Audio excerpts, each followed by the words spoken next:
Good evening from New York. This is Tuesday, November 16th, 721 days until the 2012 presidential elections. The joke that is bipartisanship tonight took another major credibility hit. It's 493rd of the month. The big McConnell-Boehner White House meeting day after tomorrow postponed at the Republicans' request until the Tuesday after Thanksgiving. No reason given beyond scheduling conflicts, but this news does come in concert with a growing sense that the Republicans could not be bipartisan by themselves. If you have two different conservative parties, they not only will eventually clash, they will eventually begin to clash on a daily basis. Our fifth story, I worry a lot. Republican Senator John McCain reacting to Republican Senator-elect Rand Paul on the issue of cutting the bloated defense budget, or as McCain calls it, isolationism.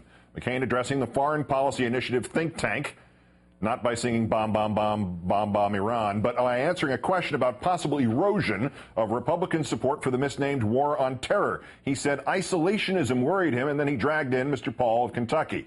You may recall that during Paul's campaign for office, he was unabashed in touting his ideas about foreign policy.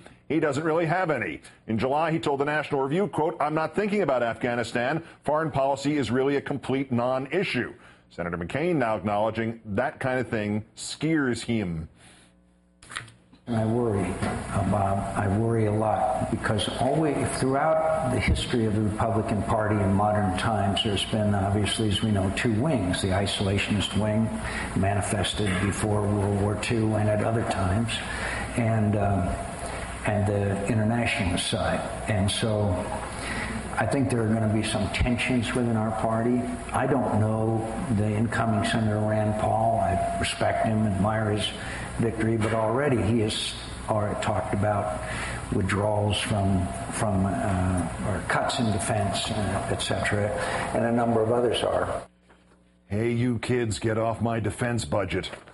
Mr. Paul's coalition of the cutting entering the Senate includes Pat Toomey of Pennsylvania, who has criticized Congress for voting for programs the Pentagon does not even want, and Mark Kirk in Illinois, who has called for across-the-board reductions in defense spending. On the House side, Florida Representative-elect and disgraced former Army Lieutenant Colonel Alan West, who has security clearance on loan from God, telling ABC News today, you have to cut defense spending. Back to McCain. The ranking Republican on armed services acknowledges there should be some defense cuts to the defense cuts, but he wants to emphasize he's really worried about Rand Paul's foreign policy.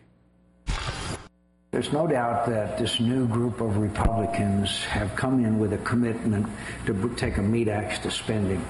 I'm not sure that you could say, okay, everything in defense is sacrosanct, while the rest of these cuts in education, social programs, etc., are taking place. So I worry a lot about the rise of protectionism and isolationism in the Republican Party. We're joined now by the Democratic Congressman from New York, Anthony Weiner. Congressman, thanks for your time tonight. Thank you. Big picture first. Boehner and McConnell postponed this big bipartisan shindig with the president. Goes from Thursday to 2 weeks from today. Does it mean anything?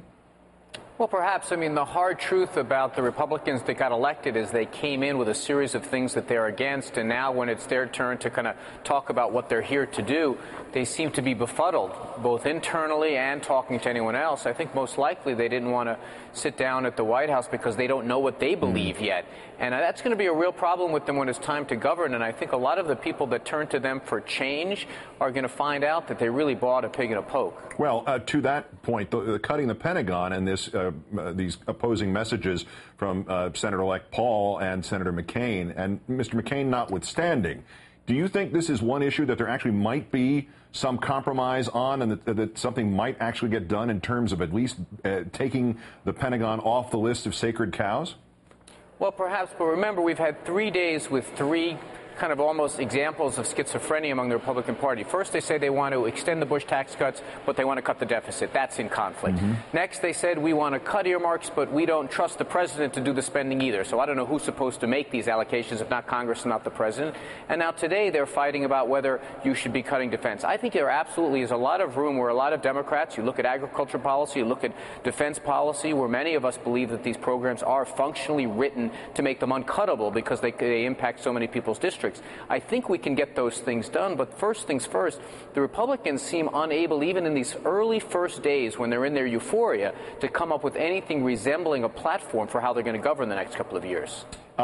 You just touched on that problem that seems to be at the core of this with the Pentagon, this procurement process where the manufacturing jobs and other jobs are in, as you said, varied districts, and nobody wants to cut those jobs because it affects varied districts. Is there a way out of just that might itself reduce some of the extra spending in the Pentagon? Well, perhaps. I mean, I've always marveled at the idea that the number of members of Congress who don't get money from these defense contractors still is larger than those that do. I think that we do have an opportunity now, if there really is going to be this effort to really look at every line of the budget. I think we should not be buying things the Department of Defense says, as a matter of fact, they don't want. We do that all the time in Congress, and I think that's something that Democrats and Republicans can agree upon. We've seen Republicans when in control of Congress and the White House, and they did not cut defense. Obviously, they increased it with the war of choice. Do you think if all the Democrats tomorrow announced we're in favor of cutting the Pentagon budget by 3%, that all the Republicans would line up, even the ones who campaigned on the same kind of idea, would line up against you just because you came out and said that? Perhaps. I mean, I don't really know. It's difficult to say. I mean, are members of Congress who got elected from these defense districts, are they really going to say no to their own sacred cows? I mean, maybe that happens. I'm not sure what the correct policy is here. Maybe someone is supposed to advocate for their home district. But what is important is that we're learning that none of these things got hashed out traditionally when they do get hashed out, which is during elections and campaigns. A lot of these guys are already starting to contradict themselves the moment they get to town because, frankly, they came in on this effort of just saying we're going to be opposed to everything that goes on in Washington. Well, now I got news for them. They are Washington. From the Capitol, New York Congressman Anthony Weiner. As always, great thanks. Have a good evening. It's a pleasure. Thank you.